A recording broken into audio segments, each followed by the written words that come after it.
والصلاة والسلام على أشرف الأنبياء والمرسلين نبينا محمد وعلى آله وصحبه أجمعين. اللهم علمنا ما ينفعنا وانفعنا بما علمتنا. اللهم أرنا الحق حقا وارزقنا اتباعه وأرنا الباطل باطلا وارزقنا اجتنابه ولا تجعله ملتبسا علينا فنضل. على الله توكلنا ربنا لا تجعلنا فتنة للقوم الظالمين ونجنا برحمتك من القوم الكافرين. ربنا افتح بيننا وبين قومنا بالحق وأنت خير الفاتحين. السلام عليكم ورحمة الله وبركاته. Alhamdulillah, bersyukurlah kita kepada Allah SWT sebagai pencipta kepada kita, sebagai rezeki dan sebagai tiap-tiap kala kepada kita yang kita hidup sehari-hari paling sunyi daripada Allah. Mungkin kita bertupai Allah Ta'ala di setiap detik yang nyawa kita pada hari ini. Adik hari ini jarulah terlewati bayaran hutang. Lambat bayar hutang macam mana dalam Islam? Lambat bayar hutang itu Nabi ada bayar macam mana? Qala Rasulullah sallallahu alaihi wasallam, matlul ghaniyi zulmun wa idza utbi'a ahadukum ala mani'in falyatba. Rawahu Muslim. Maksudnya menangguh-nangguh bayaran hutang daripada orang kaya itu suatu kezaliman, dan apabila diminta pindah hutang seseorang kamu kepada orang yang ada kemudahan, maka hendaklah dia menerima pindahan itu. Hadis ini yang berkaitan dengan lambat bayar hutang. Nabi kata tangguh-tangguh. Hidup lambat bayar hutang daripada kaya. Maknanya ia ada duit boleh bayar, tapi dia tangguh-tangguh pokok-lah. Tangguh tu Nabi kata satu kezaliman. Satu kezaliman terhadap tuai hutang. Dan apabila diminta pindah hutang seseorang kamu kepada orang yang ada kemudahan, dia minta pindah pergi ke orang lah. Mungkin punya tu lah, misalnya adalah hubungi ruang tu hutang ruang tu mungkin ambil sama dia tu lah. Ada duit kawin ada sama dia tu. Mungkin ambil lah. Apalah kawin bayar mungkin ambil sama dia tu. Kalau gitu, ada kemudahan minta dia panggil apa? Terima lah. Tak apalah kita kena bayar tapi dia kena bayar. Kalau gitu sekarang orang dekat hotel ni tak ada duit bisa, tapi dia tu ada orang dekat hotel dia pula. Kalau lagu tu minta pindah hotel tu, biar duit tu terima lah. Kata tak apalah kita kena ambil dia tu. Pengajaran hadis. Satu, minta berhutang bukanlah satu perkara yang dilarang. Hutang dalam Islam tak ada larangan ke apa? Tak ada larangan ke apa dalam Islam. Apabila perlu guna duit atau guna apa, dia berhutang orang ada tu.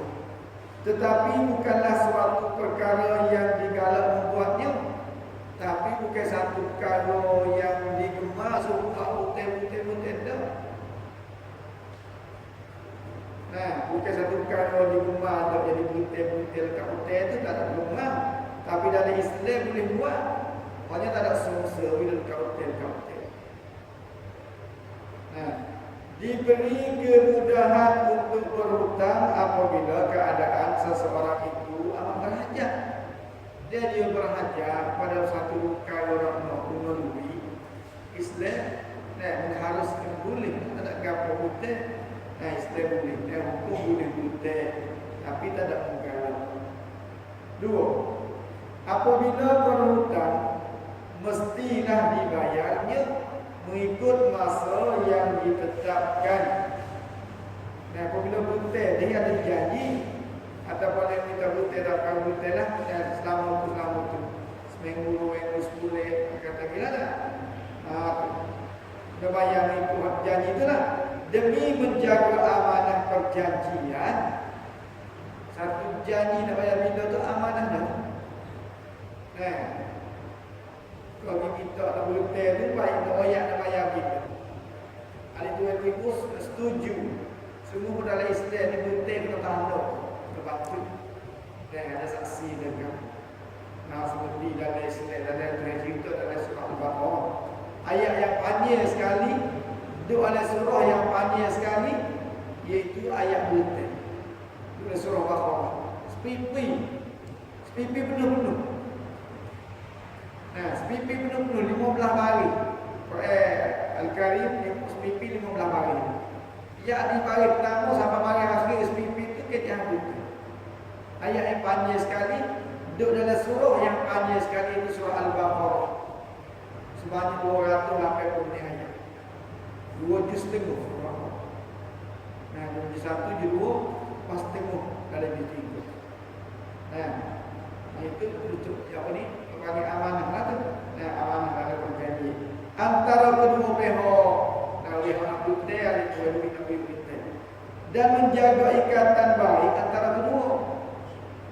Jaga ikatan baik. Okeylah tuan nak hutang tu baik boleh duit hutang tu, kenapa tuan lari? Pasal orang tak kenal dengan tuan tu. Tak boleh tak? Kena jaga berjanji amanah dan kena jaga oleh apa ni? Ikatan ukhuwah persaudaraan kita. 3. Melewat dan menangguh-nangguh membayar hutang. Lewat, pelapar. Daripada orang yang ada kemudahan. Yang ada kemudahan tu. Orang boleh bayar tu.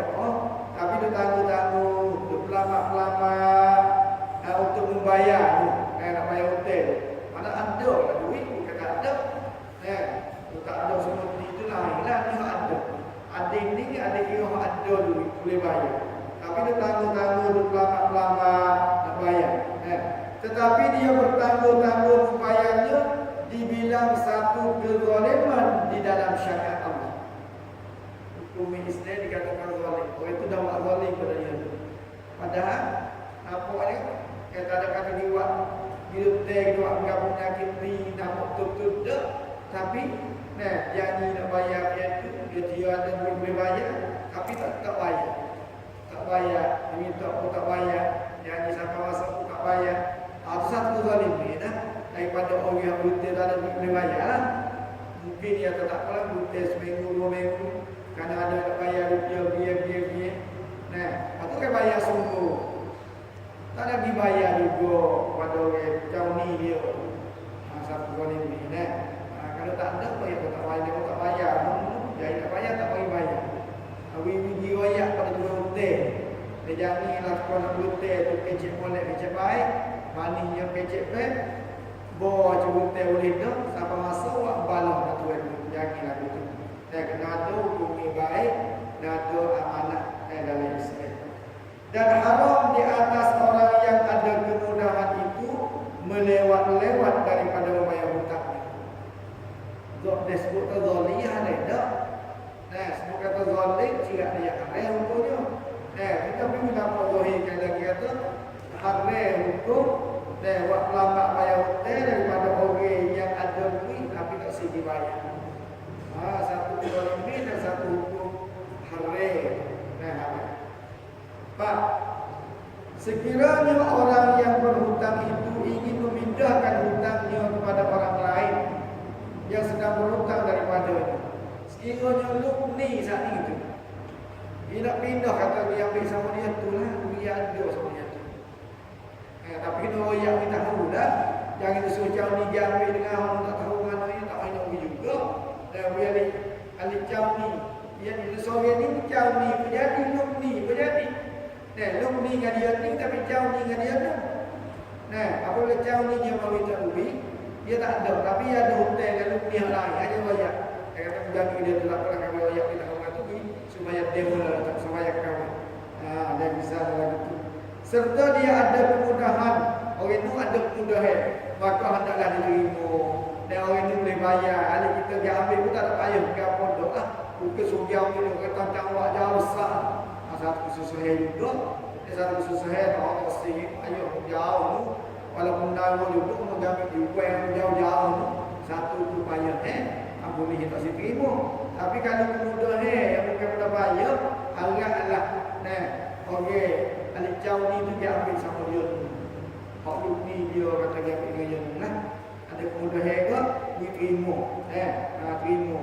Lepas pindah kata dia ambil sama dia tu. Perpindahan itu dikatakan hiwalah di dalam istilah fiqh. Ada fiqh menghiwalah. Yang ayat itulah. Kalau ada kemudahan, minta ujau ini terima. Pindah tu, main pindah. Hiwalah dalam bahasa Arab atau dalam istilah fiqh. 5. Islam mencela di atas menangguh bayaran hutang. Islam cela di atas menangguh bayar hutang. Dan menggalak supaya memberi pertolongan kepada orang yang perlu dan berhajat. Islam menggalak sokong kasih tolong orang yang berhajat, yang perlu, orang yang apa dipanggil sutuk kepik dan mana ni dah. Suruh tolong. Tapi apabila ada lalu jangan kita tangguh-tangguh. Islam suruh tolong, tapi jangan buat tangguh, dia boleh bayar. Dan memberi pertolongan kepada orang lain di dalam masa kecemasan. So tolong orang lain masa dia susah. Kecemasan. Benda lagu tu adalah satu akhlak yang terpuji. Tolong orang susah, tolong orang kepit. Dan suatu kelebihan yang besar, satu kelebihan besar, tolong orang susah. Walaupun kita kata kita wis lalu dah dia, macam dia benda yang kita bayar. Satu akhlak yang terpuji dalam Islam. Sebagaimana sabda Nabi sallallahu alaihi wasallam, "Man nafasa an mu'mini qurbatan min qurabid dunya, nafasallahu anhu qurbatan min qurabi yaumil qiyamah. Wa man yassara 'ala muhsinin yassarallahu 'alaihi fid dunya wal akhirah. Wa man satara musliman satarahu Allah fid dunya wal akhirah. Wallahu fi 'auni al-'abdi ma kana al-'abdu fi 'auni akhihi." Ini pun hadis sahih Muslim. Maksudnya sesiapa melepaskan daripada seorang mukmin akan satu kesusahan, dia melepaskan seorang itu susah dia ni, kami melepaskan kesusahan orang ini. Dalam kepecing ke, dalam kesepitan dia ni, satu kesepitan, satu kesusahan dunia, waktu dia jumlah ini. Tiba-tiba, orang ini ditolong dia. Ada seorang yang ditolong dia pada kesusahan dia. Apabila ditolong saudara yang itu, Allah akan melepaskan daripadanya satu kesepitan dan kesusahan hari kiamat. Kita tolong orang yang susah dalam dunia ni, Tuhan tolong kita daripada kesusahan di kiamat. Ini lebih lagi saya balas kita ni. Dan sesiapa yang memberi kemudahan kepada orang yang susah, dia beri kemudahan kepada orang yang susah, Allah akan memudahkan baginya di dalam dunia dan akhirat. Dia mudah pada saudara di dunia ni, Tuhan akan balas dia mudahkan kerja dia di dunia dan juga di akhirat. Dan sesiapa yang menutup keaiban seorang Muslim, dia tahu orang-orang ni ada keaiban ke apa, ada tamnik ke apa, tuan malu kasih bibi dia tahu, tapi kita tahu misalnya, kita susut dalam ayat siapa, di dekat ayat dia serang kita. Allah akan menutupkan keaibannya di dalam dunia dan di akhirat. Tuhan akan tutuplah keaiban kita dunia dan akhirat. Apabila kita pimpang kuang apai ke orang lain, Tuhan akan tutup kuang apai kita pula di dunia dan di akhirat. Oleh Tuhan balas kita tu lebih semata. Dan Allah sentiasa memberi pertolongan kepada hamba-Nya selama hamba-Nya memberi pertolongan kepada saudara-Nya. Bila saja kita ada tolong saudara kita, Tuhan akan tolong kita. Apabila kita beri kemudahan pertolongan kepada saudara, Tuhan akan beri pertolongan kemudahan kepada kita. Itu dalam apa ni satu hadis dan jadi dua hadis lah sana itu. Dua-dua sana hadis Sahih Muslim kedua. Sangat-sangat Islam gemar menggesa dari pertolongan diberita berapa itu tapi ada amanah dan ada kepercayaan ada kata janji molek patu dia minta berbuat dengan masa yang janji kan tak boleh bayar tak boleh kata diwayak kuat yang dia senyap dia boleh tuai pada ikut mana dia tu sampai dah masa kalau ni bayar tak bayar dah lepas dah beli kali tak bayar lagi kalau ada pun tak ada bayar baru wayak barulah berbagi tak nanti tak ada skor jahat atau skor tak boleh berada soal yang ada lagi pertolongan pada saudara apabila kita beri pertolongan pada saudara dia akan beri pertolongan pada kita tak kecuali bersahaya itu dunia dan juga di akhirat. Itulah sahaja hadis untuk hari ini. Assalamualaikum. Ayah apanya sekali suruh tanda itu ada saksi. Ya.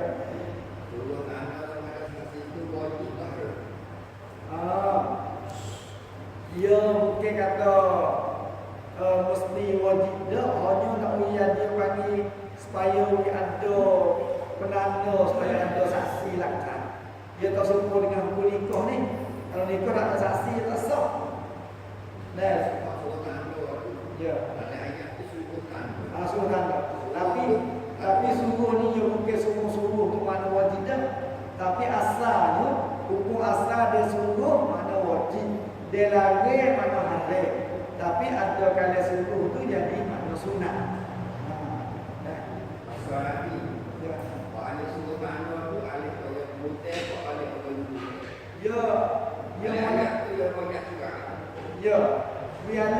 Bialik jauh ni tanda dan turun nangis sepi ada dua pihak. Semua yang benar tu pun tanda dah saya kalau benar bodoh. Saya kasar ni biasa. Supaya ada mudah. Sebab tu Nabi ada wimsen ni kalau siapa ada utang. Minta lah dia besar alih-alih lumni. Alih lumni tu besar kepada keluarga dia. Kata dia ni ada yang biar utang. Bini laki mati terjadi mana anak bini dan dia tahu. Jadi utang tadi tak terbayar. Tak terbayar. Dan Nabi penuh satu kali tak semaya mayat sahabat yang mati dekat utang. Nabi tak semaya. Sedekah hukum mati mayat tu wajib. Walaupun orang lain semaya pun ada dan Nabi tak semaya pun. Tapi Nabi tak semaya. Sebab dekat utang tu besarnya. Maknanya semaya Nabi tak boleh beri syafaat, tak boleh bertolongi kepada orang mati dekat utang. Itu ada sahabat nak minta nak tak apalah dia bayar, dia sanggup bayar baru Nabi semaya. Sebab tu patut apa ni biar ada kedua-dua pihak lah. Nak pasal kopi tak khabor ke pasal kain kasan ke apa supaya bagi jadi kepercayaan kata alim pun tak tahu kapan aku tak kamu kamu tahu kamu berarti apa pada ni kalau ilmu ada dan tak ada. Jadi biar ada kepercayaan kedua pihak. Dia ada mungkin dia tulis kain kasan ataupun apa kita kabur kamu untuk kami buat jadi satu kepercayaan perjanjian dalam Islam sangat-sangat besar. Supaya juga usia Nabi suruh tulis, Nabi suruh tanda. Janganlah tidur semalam 2 malam orang ada usia kecuali kena tanda kena bangkit tahu. Kadang-kadang usia ni dengan berkata boya mulut. Kadang-kadang usia ni sengaja tulis aku tak tahu berlaku. Kalau tengok pak hanya dari lain-lain ayat kita ni lain rumah kita ni. Yang lain orang ni kan tak tak boleh. Dia tak suka lain orang ni berlain pada dengan komputer. Dengan komputer apabila ada lesen yang lama. Kalau ni katanya pun ada lesen dan apa ada bayar saksi boleh. Itulah supaya dia apabila sungguh ada masalah, jangan dalam jadi masalah jadi bayar saksi ni. Kalau masalah dia perlu dibuat atau sungguh kawan. Itu supaya jadi pagi tak jadi perbalahan, tak jadi perselisihan. dengan sebab adanya ketanda surat catat data. Balik ayat pun dia orang tak balik orang butek, balik orang butek dua pun. Ya, wayahnya apabila memberi putih dalam tanda. Dia banyak kan balik orang butek balik. Ya, ya tidak layak anak. Apabila ada putih minta tanda. Ha. Alih dia putih bukan tak buat tanda sini. Semua yang minta tanda dulu ya. Dia baca tu dia kata serang sikit-sikit putih pada orang itu banyak sikit-sikit. Kalau tak ada tulis dari dua pihak orang kita mudah kan. Putih punya tu hanya yang mudah. Kalau mudah apa dia jadi masalah bagi dia. Tapi sebenarnya cakap oleh kita buat yang oleh pada khusus kita ni dia seni pada masa kita. Nah, dia ada tanda-tanda. Alih misalnya ada orang alih jauh ni pun dia tanda cara dia. Semuanya mari tanda sepuluh orang buat semua dia. Mereka ada 10. Assalamualaikum.